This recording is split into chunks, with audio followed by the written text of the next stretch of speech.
गाय भैंस के थन में सूजन का इलाज।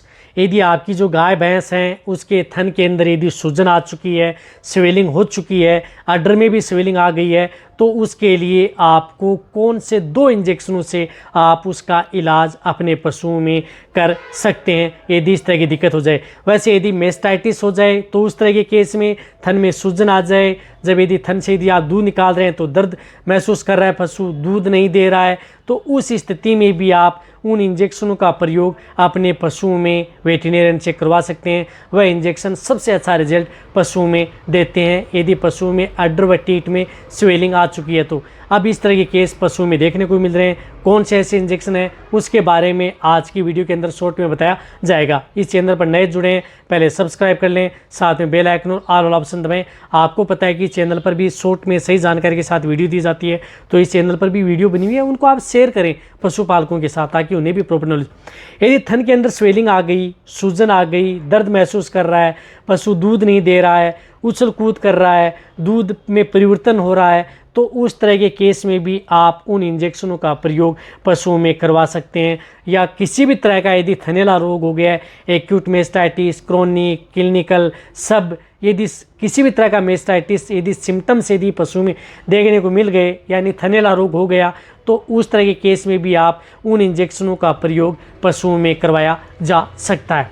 तो सबसे पहले जो मैं इंजेक्शन बता रहा हूँ वह इंजेक्शन है आइसोफ्लूपेरिडोन, जिसके अंदर साल्ट आता है। ये इंजेक्शन पशु में किसी भी तरह का यदि थनैला रोग में स्वेलिंग है थन व टीथ अडर में, तो आप इस इंजेक्शन का प्रयोग जो बड़े पशु हैं उनमें 5 ml से लेकर के 10 ml ओनली ऑन इंट्रामस्कुलर, यानी 5 ml से लेकर के 10 ml इस इंजेक्शन का प्रयोग किया जाता है। इससे ज़्यादा डोज आपको देनी नहीं है, कंटिन्यूटी आपको इस इंजेक्शन का प्रयोग करना नहीं है। जैसे यदि आपने आज ये इंजेक्शन लगा दिया तो 2 से 3 दिन बाद में आप फिर इस इंजेक्शन का प्रयोग कर सकते हैं। ये प्रेग्नेंट पशुओं के लिए भी सेफ रहता है यदि डोज आप लिमिट तरीके से सही समय पर सही तरीके से यदि आप देते हैं तो। इसके साथ दूसरा इंजेक्शन आता है, वह इंजेक्शन आता है सूजन के लिए। सिर्फ सूजन आ चुकी है तो उसमें मेक्सटोल एक्सपी, टोलफिनामिक एसिड जो कि इंटास का आता है, मेक्सटोल एक्सपी।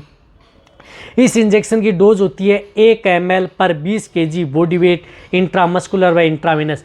ये इंजेक्शन भी आप उसको सिर्फ और सिर्फ सिंगल डोज उस पशुओं को आप इस इंजेक्शन की लगवा सकते हैं। ये सिंगल डोज ही पशुओं के लिए काफ़ी होता है।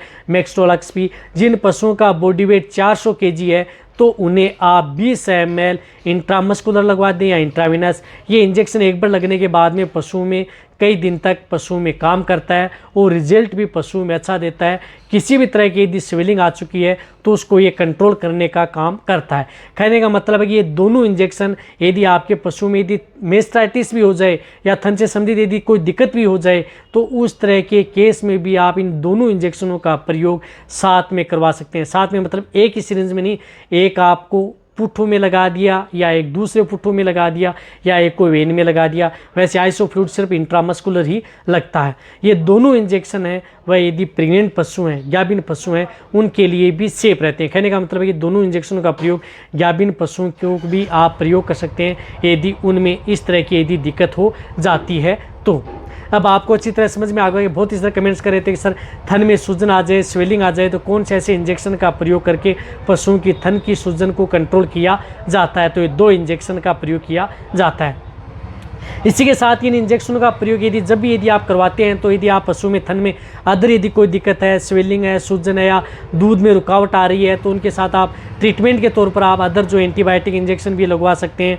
यदि मेस्टाइटिस हो चुका है और सपोर्ट थेरेपी के तौर पर आप कुछ इस तरह के जो पाउडर हैं उनका भी प्रयोग साथ में करवाया जा सकता है। वह पूर्ण रूप से मेस्टाइटिस का इलाज होता है। वह भी आपको चाहिए तो इस चैनल पर आपको अलग से एक डिटेल सी वीडियो बना दी जाएगी कि थनैला रोग हो जाए तो पशु में किस तरह का पूरा इलाज करके उस पशु को ठीक किया जाता है। तो ये वीडियो जितना हो सकता है पशुपालक वेटरनरी उनके साथ शेयर करें। इसी तरह की वीडियो आपको इस चैनल पर ऐसे ही मिलती रहेंगी। इसी तरह से आप मेरी वीडियो देखते रहें।